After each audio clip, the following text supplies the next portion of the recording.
Hey everybody, welcome to How to Be Mesmerizing. It's Tim Shurr, and in our special Mesmerizing CEO Secrets, where I am interviewing the most captivating leaders around the world who are using their business as a force for good, we have two exceptional leaders with us today. Liz Connell is president and co-founder of African Bronze Honey Company, and we also have Paul Whitney, who is also a co-founder and managing director. Liz and Paul, welcome to the show. Thanks, Tim. Great to be here. Well, it is an honor to have you both with us today, and coming from Canada, right? So, Yep. You're in Canada this morning. Chilly, Canada. Yes. We are having an unusually warm day in Indianapolis, Indiana. So we're going to do this interview, and then I'm going to go outside and try to soak it in a little bit. So I will send you warm thoughts. Thank you. We've got some good sun up here too, but Nice. we're doing on cool. Yeah. So you have a really amazing story and amazing business. So Liz, I'm going to start with you. So African Bronze Honey is produced in the Zambian forest in Africa. Can you share a little bit about how this company was built in the middle of a forest in Africa? Well, we work with beekeeping projects in both Tanzania and Zambia. Okay. But the idea of harvesting honey in a forest where there are no roads and there were no cell phones, that idea was started by a friend of ours that we met when we lived in Southern Africa in Zimbabwe. The idea was generated by wanting to save forests, look for an alternative to the way people were making money, which was by cutting trees down and turning them, making charcoal out of the trees, and then they could sell it for, on the roadside or whatever. But that's not very sustainable, and there was a real problem. So our friend went up into the bush and actually tried to get Paul to go up with him to start business up there. Oh, that's the nice version though, Tim. That's not really quite true.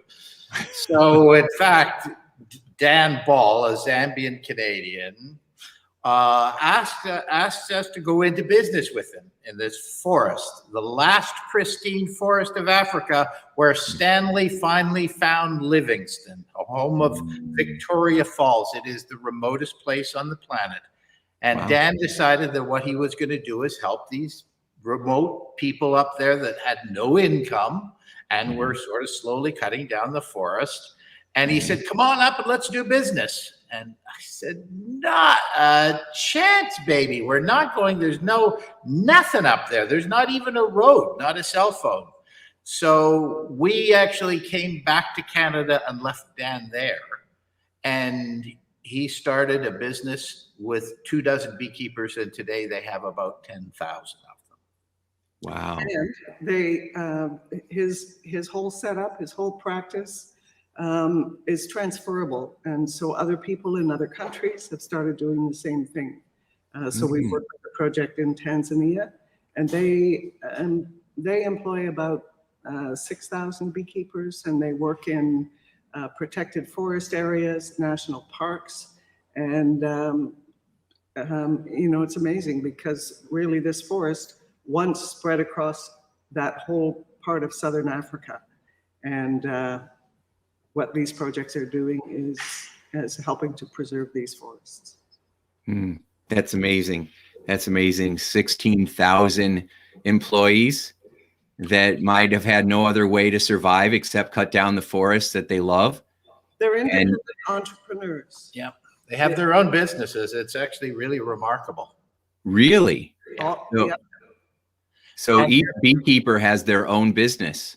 Yeah, some of the beekeepers have maybe 2,000 or 3,000 beehives. Some of them maybe have one beehive, and it may be behind their house in their village. Some of them own trucks and even hire beekeepers. So there's an enormous range of entrepreneurship that's happened everywhere from a mother in a village who may keep 1 or 2 hives to people that are running large businesses. So it's an enormous range in the middle of nowhere. These are remote forests, and the bees are wild African bees. They are not tamed. The hives are traditionally made out of bark and hollow logs.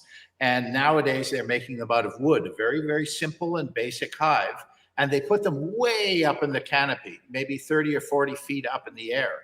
And they only check them twice a year. And they produce this remarkable dark honey that is the healthiest and the most high in medical properties of any honey in the world. It ranks with Manuka honey as far as medical and health properties. Wow, that's amazing. One of the things that the 2 projects have in common is that they will train anybody who wants to become a beekeeper. They train them for free, and they equip them at low cost. Wow, that's incredible.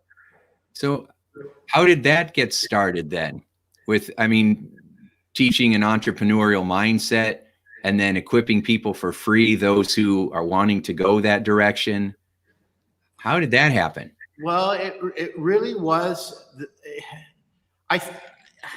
It's came out of failure in reality. So Dan Ball, who started this project, Dan's family, he came from a family of missionaries, and he made the decision that wasn't the way he wanted to see his world redevelop. He grew up in that forest, and he wanted to return something back to the people that live there and give them an opportunity. He went out and got a degree in international development and worked for very large aid agencies in developing all kinds of activities. And he said, after a while, he came to the conclusion, said, look, this doesn't work either, because once these projects leave, everything goes back to the way it was. There's got to be a better way.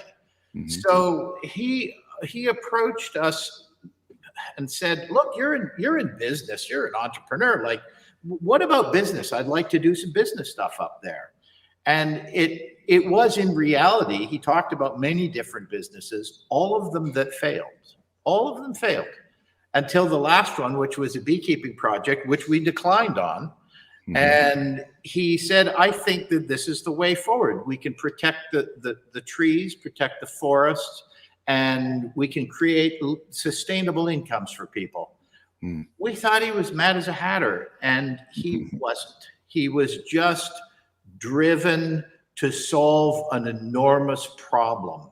And he believed that finally he had arrived at that solution, and he went ahead with it. And 30 years later, virtually now, 30 years later, he is one of the leading people in the world on these forest beekeeping projects, and produces thousands of tons and millions of dollars of income in these wilderness areas for the most marginalized people in the world. So it was out of that failure that drove him to succeed. Wow. And many years after we left Africa, he contacted us one week, and we met with him, and he was trying to get the honey into North America. So he was looking for someone to help create a market here. And to value add. That was the big thing. They didn't have any way to get a higher price, because at the time, African honey, this bush honey or forest honey, was considered to be inferior to agricultural honey. Now, 8 years later, nothing could be further from the truth. It's now understood that this is one of the healthiest and most beneficial honeys of all the honeys on the planet. So I think that the biggest thing that we've done is we work in marketing and talking about the product and talking about honey, talking about the benefits of it. We've done health and medical research on it. So we really are advancing the story. We tell the story of how one can take a very, very simple creature like a bee and turn it into a multi-million-dollar business. And that, in fact, is what has happened out of this, is that joining several organizations, we became a B Corp in the beginning. B Corps are No pun intended. It is letter B, not BE. There's no buzz involved in. But B Corps are benefit corporations, and what they do is they take a global problem and try to resolve it using business. And they're all businesses. These are not government funded. Everybody puts their sweat, equity, real equity, and investors, and go to town as a business to try to solve a problem. The problem that all of us were trying to solve is how to maintain these forests, protect them, and make sure that we did not advance climate change.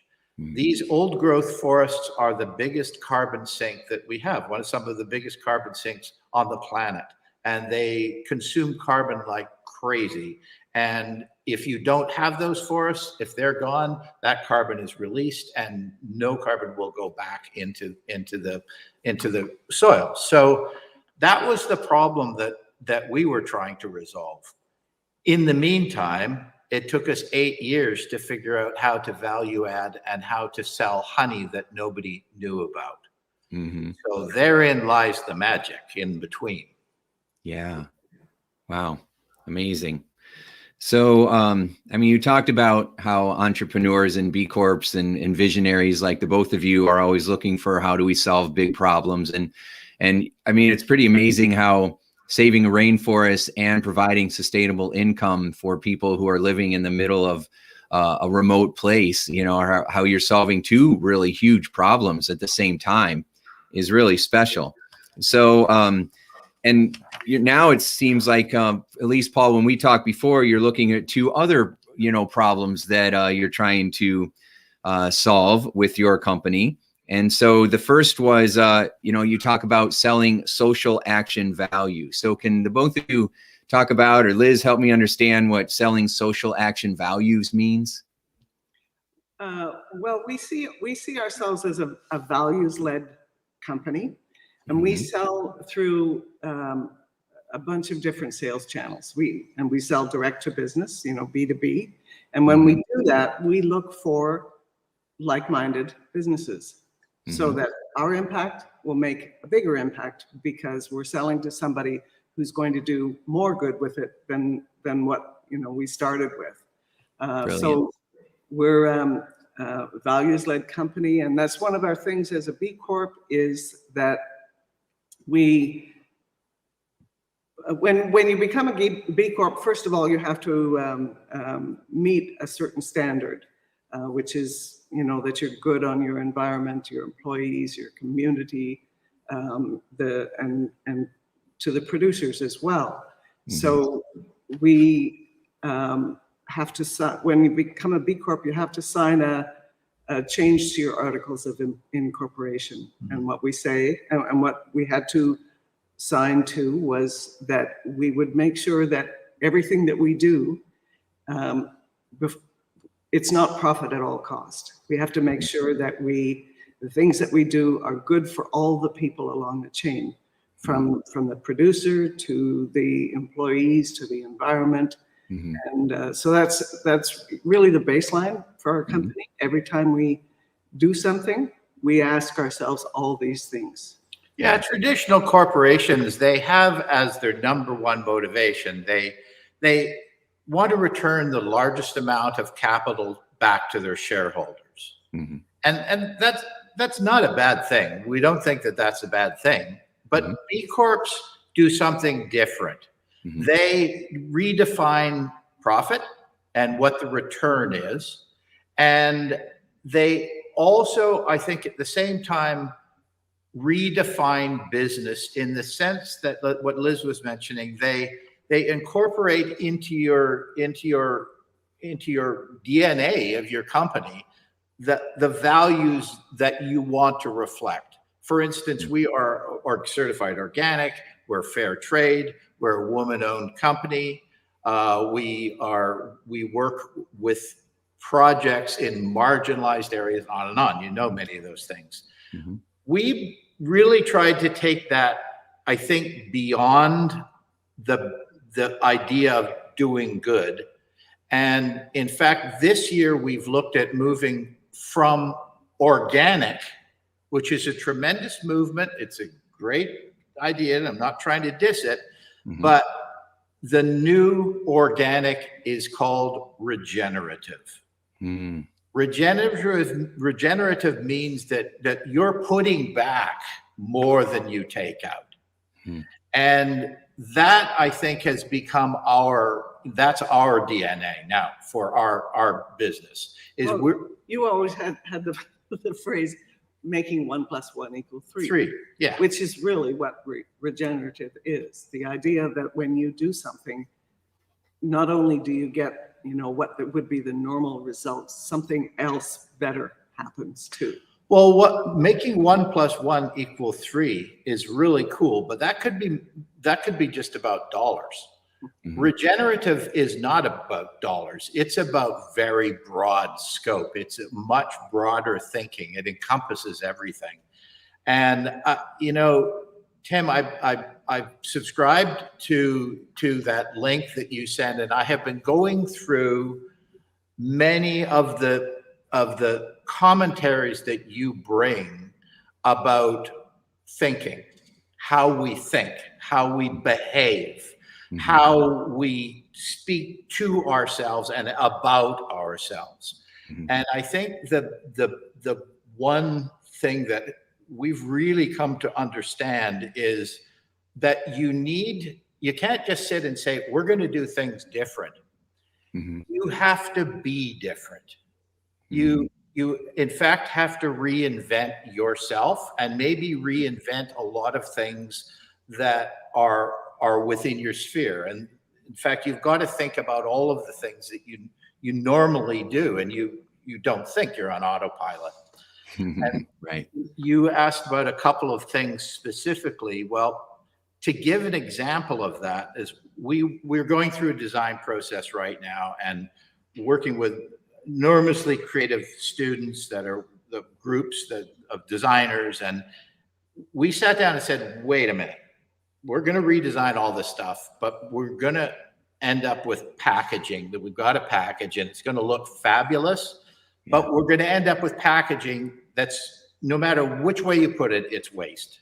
Mm-hmm. No matter what you make of it, it can be all recyclable. That's all really cool. But maybe we don't recycle it. It's still a lot of it is going to get thrown away. And why do we recycle? We sat down and said, how about if we make our packaging a product? Mm-hmm. Something that you don't throw away, something that you value and you reuse and repurpose it.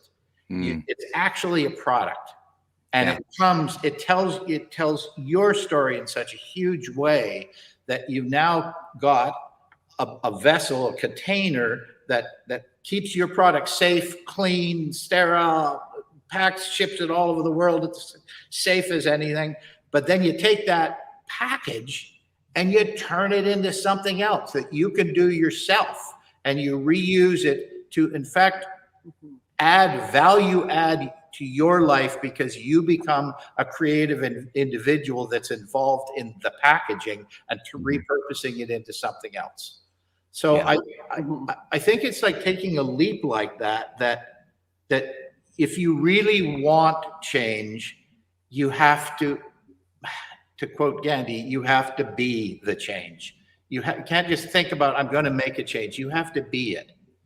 And I think that the two things, that regenerative business, going beyond organic, going beyond everything into the next level, and that took us to packaging as a product. So we don't have anything to throw away. We don't recycle. We repurpose it and we reuse it. Yeah. When you first shared that concept with me, Paul, you blew my mind.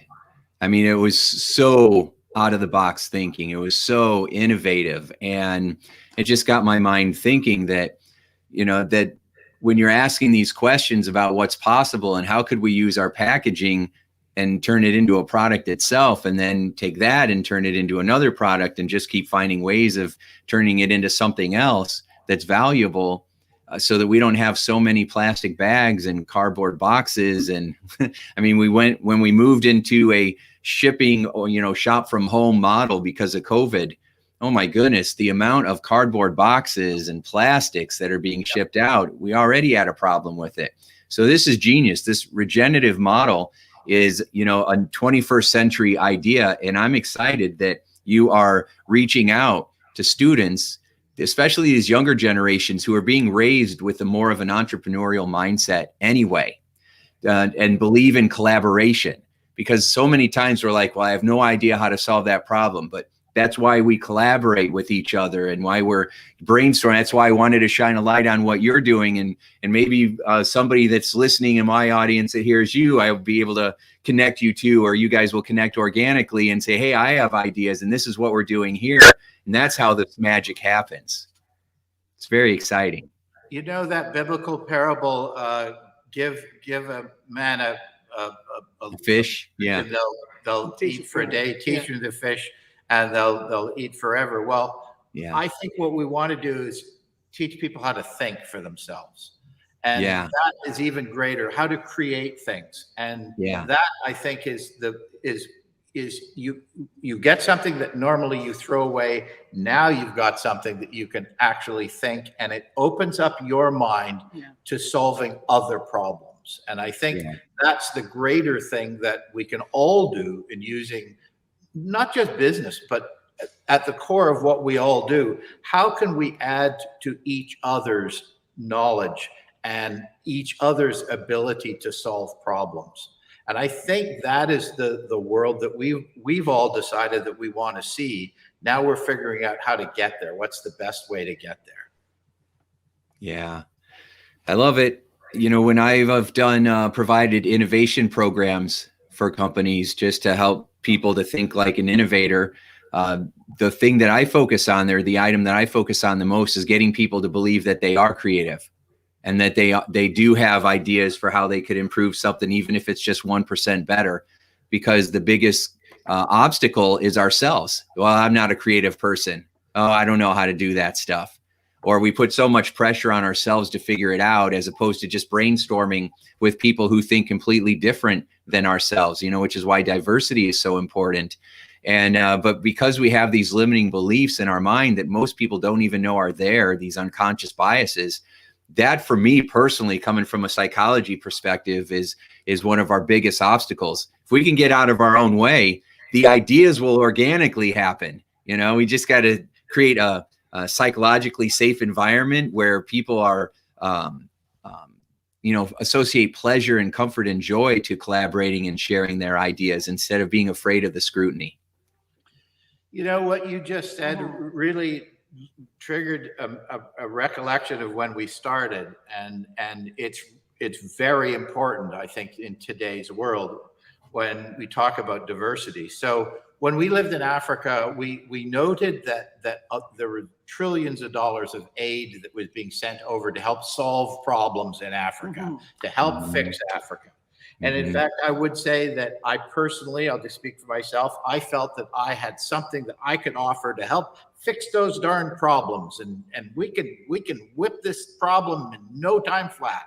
Nothing could have been further from the truth. We were looking at it from our perspective. Correct. Not from the perspective of the people in the problem, or whose lives were being affected by these problems. Well said, Liz. Well said. Still, we do encounter this where people think, well, just do it this way. Well, that doesn't work, because that's not where they are. The philosophy of do no harm was a big, something that was emerging, a number of years ago. And the idea, you talk about colonial mentality, do no harm actually is it's an enlightened colonial mentality. The reality is we should be lining up and putting our hands up and say, how can I help? What do you need me to do? Yeah. what we got asked to do was to market and value add and use your creative stuff and your knowledge. Liz is a graphic designer, communications expert. I've been an actor and a writer and on film and television over the years. We said, we can communicate messages, we can talk about stuff, and that's when we just stepped up and did that.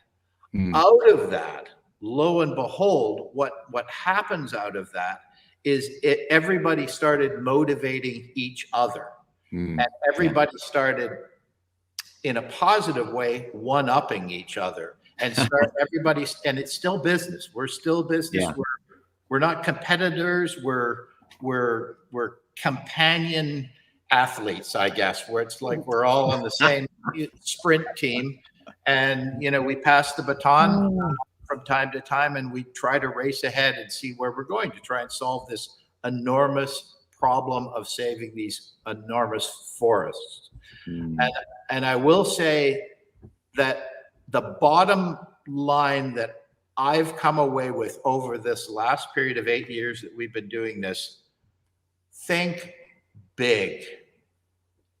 Think very big. Do not allow your thinking to be small. Don't engage in things in half measures. If you have no target, you will probably hit it. That's good. That's good. So many golden nuggets from both of you. So, Liz, let me ask you this. You're up against a traditional business mindset, where you buy low and you sell high and you get as much margin as you can. Yet your company is focused on paying workers higher wages so that they don't have to cut down those trees, or, they can focus on actually enjoying their life instead of how am I going to survive every day. Right. So what made you feel like you wanted to go in that direction? Well, when you think about think low cost or selling things at the cheapest price, so that what is the cost of that low cost? If we had to compete, and we try not to compete on price. Price is always a factor, but if we had to compete on price, there would be no forests being protected in Southern Africa. Because there would be no motivation for people to be protecting forests and harvesting the honey in this regenerative way. Yeah. It's, when you're, and I often think about the other types of, the beekeeping approach that we have here in North America, which is just big honey and bees being trucked around, from Alberta all the way down to California, or Florida to California for the almond harvest. And the bees can't live there because there's nothing for them to eat most of the time. And so we need all these almonds because it's become part of our life, but at what cost, right?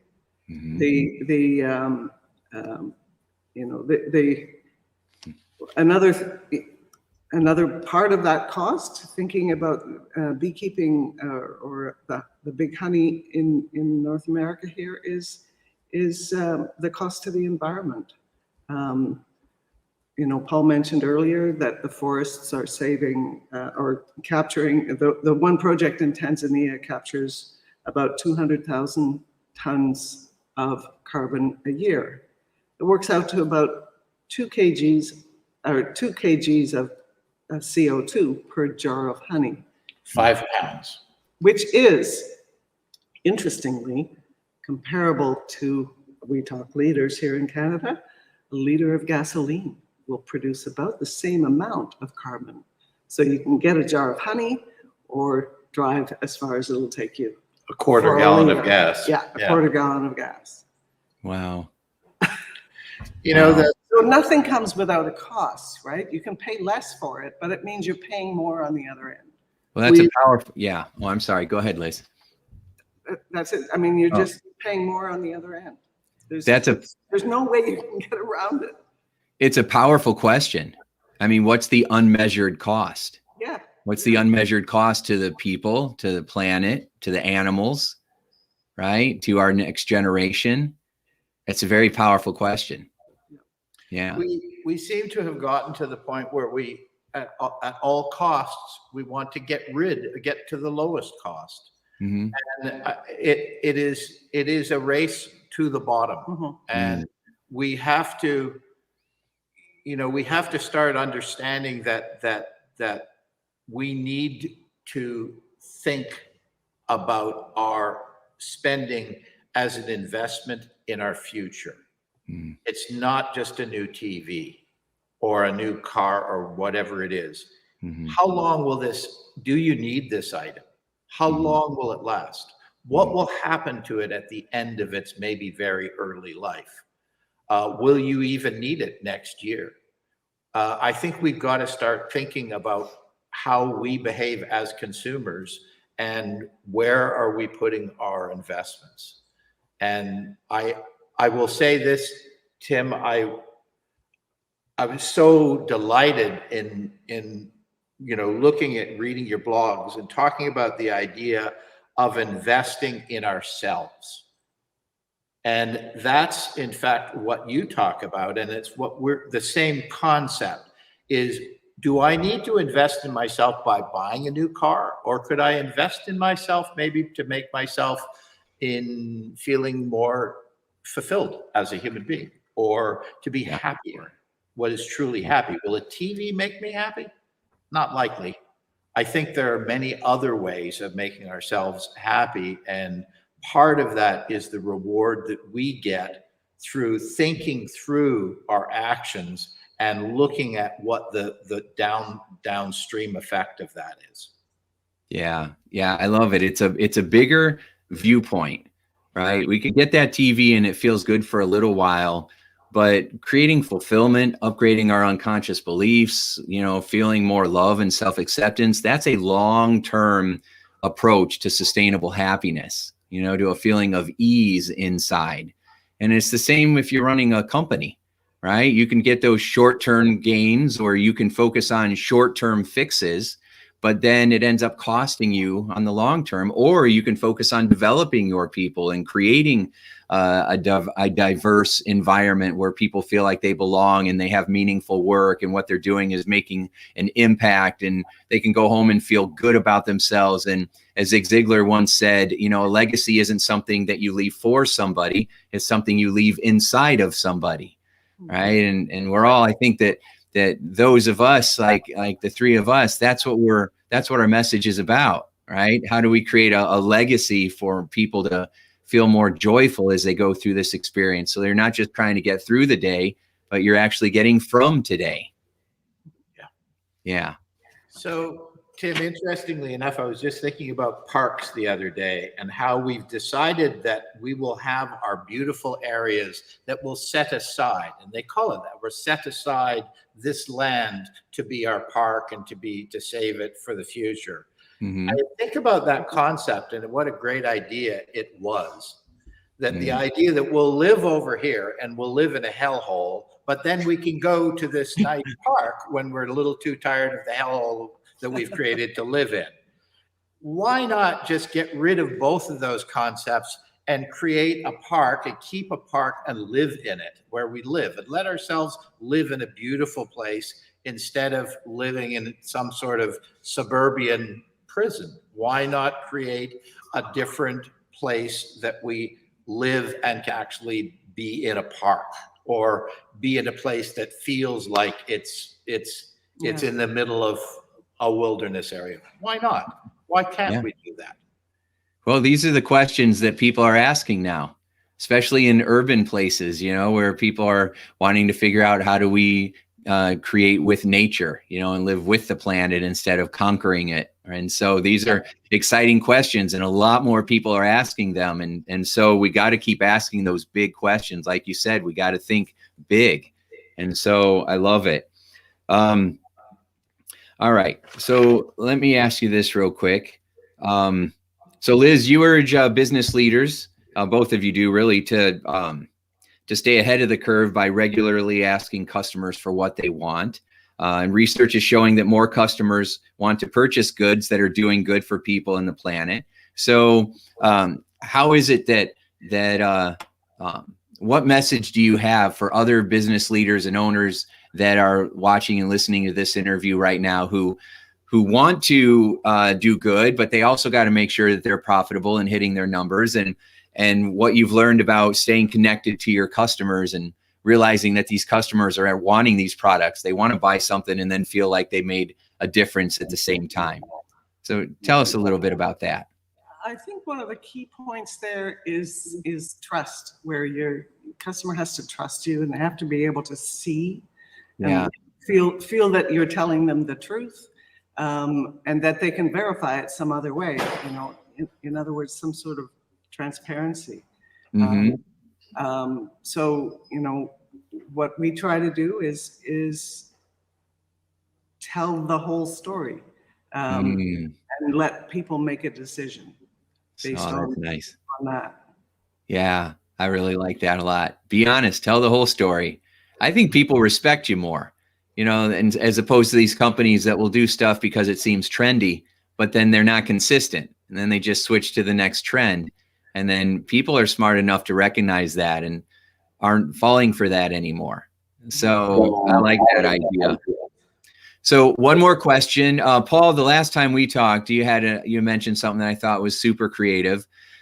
You were going to companies and saying, hey, what can we do to be able to increase the salary of our employees without it harming our own bottom line, right? And one of the ideas that you said is you could sell stories, marketing stories, and take some of the marketing budget and then use that marketing budget to increase. Instead of spending it on ads, we'll just tell social media stories, and then you can buy these stories, and then we can take that money and pass it along to the workers. And I thought that was a very creative, outside the box thinking. So can you touch on that a little bit more? Sure. So it's what, Liz was talking about, that transparency is when you have people that believe and trust you, you have the ability to bring them along to a different place, to take them to another place. And for us, what we did is we wanted to redefine business and redefine profit as part of it, but we also wanted to redefine how companies would engage and do business. And the simple thing that we found was, don't rock the boat too much.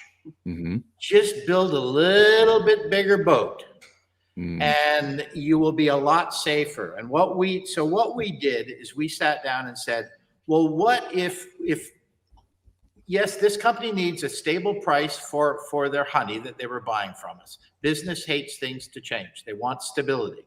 So what we did is said, will you spend money from some other area if we can keep the price stable? Because our goal was to make sure that the beekeepers were paid a fair price.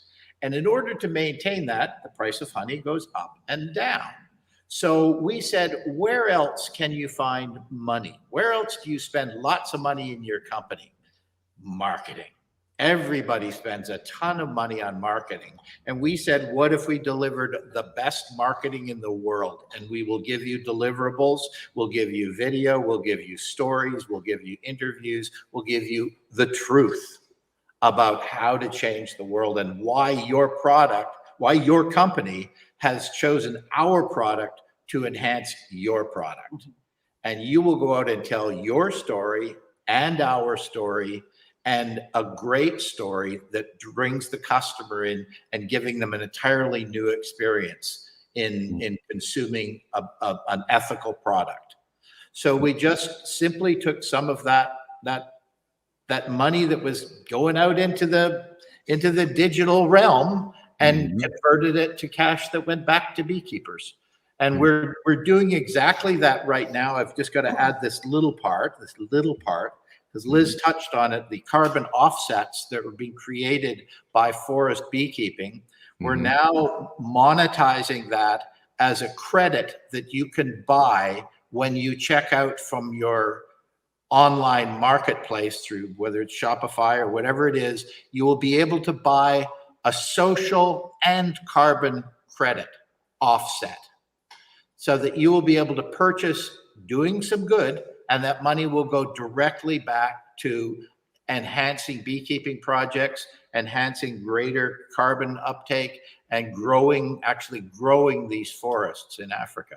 So we've basically said, yeah, we use business techniques that are there, but for good instead of evil. Yeah. Yeah. I mean, I'm seeing it all the time now. On little put their credit card in, and do you want to round up for, to end world hunger?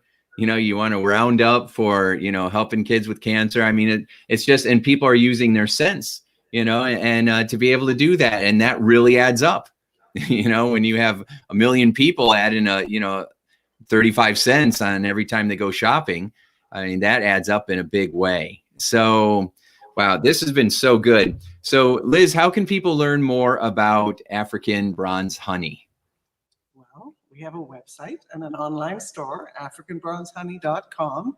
We're also on social media. Our handle is African Bee Honey. That's just the letter B.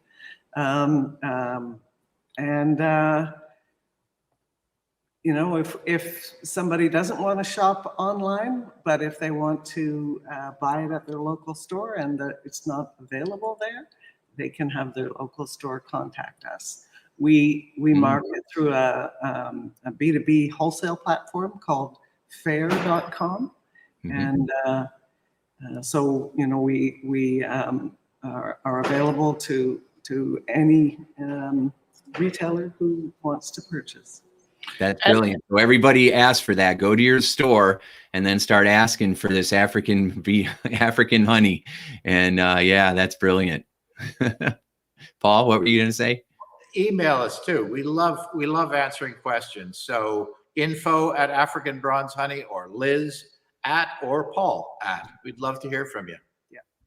Awesome. I will put that in the show notes. So Liz, Paul, this has been absolutely fantastic. I love your innovative ideas and how passionate you are. And I mean, it's just, you both are mesmerizing. This is what this program is all about. So thank you so much for being incredible guests on the show today. Thanks for having us, Tim. It's been really, really a lot of fun.